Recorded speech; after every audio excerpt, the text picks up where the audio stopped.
শহীদ ফেলানীকে জান্নাতুল ফেরদৌসের মেহমান হিসেবে কবুল করুক, আল্লাহুম্মা আমিন।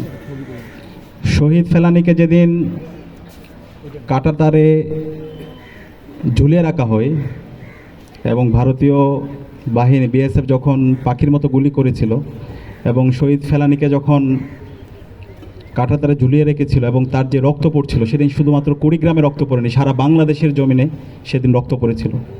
এবং সেদিনের মাধ্যমে শহীদ ফেলানীকে কাঁটাতারে ঝুলিয়ে রাখার মাধ্যমে পুরো বাংলাদেশকে ঝুলিয়ে রাখা হয়েছিল।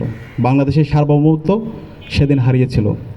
এবং 2011 সাল থেকে আমরা দেখতে পেয়েছি বাংলাদেশে ভারতের আধিপত্যবাদ কিভাবে এখানে চাপিয়ে দেওয়া হয়েছিল।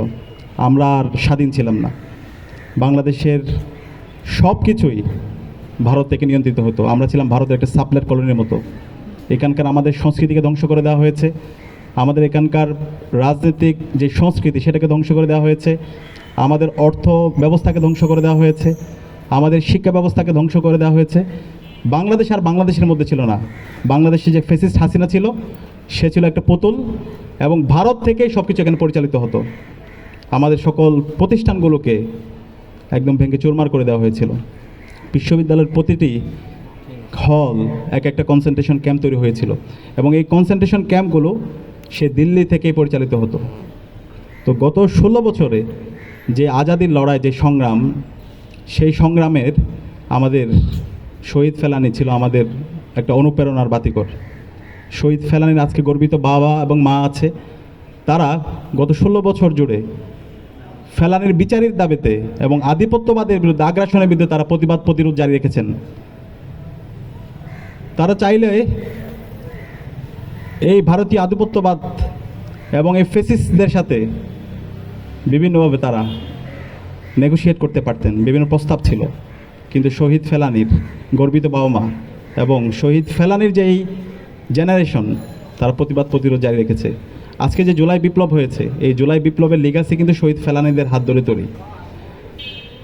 আমরা যখন ক্যাম্পাসে ছিলাম, আপনারা জানেন 2024 সালে এই ঢাকা বিশ্ববিদ্যালয়ের বটতলায় আমরা কোরআন পাঠের আসর করেছিলাম। এই কোরআন পাঠের আসর যারা করেছিল, যে সমস্ত শিক্ষার্থীরা কোরআন পাঠের আসর করেছিল, সেই সমস্ত শিক্ষার্থীদেরকে এবং সেই ডিপার্টমেন্টগুলোতে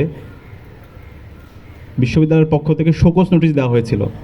তো আমরা যখন খোঁজ নিচ্ছিলাম এবং আমরা যখন প্রশ্ন করছিলাম তৎকালীন বিশ্ববিদ্যালয়ের ভিসি ফেসিস্ট মাকসুদ কামালকে, তখন মাকসুদ কামাল বলছিল তার কাছে এম্বাসি থেকে দিল্লির তাবেদাররা, দিল্লির দালালরা এম্বাসি থেকে তার কাছে চিঠি পাঠাইছে, এই ঢাকা বিশ্ববিদ্যালয় বটতলায় যে কোরআন তেলাওয়াতের আসর করা হয়েছে, সেই কারা করেছে তাদের বিরুদ্ধে যেন বিশ্ববিদ্যালয় শোকজ, তাদের বিরুদ্ধে ব্যবস্থা গ্রহণ করে, তাদেরকে যেন বহিষ্কার করে।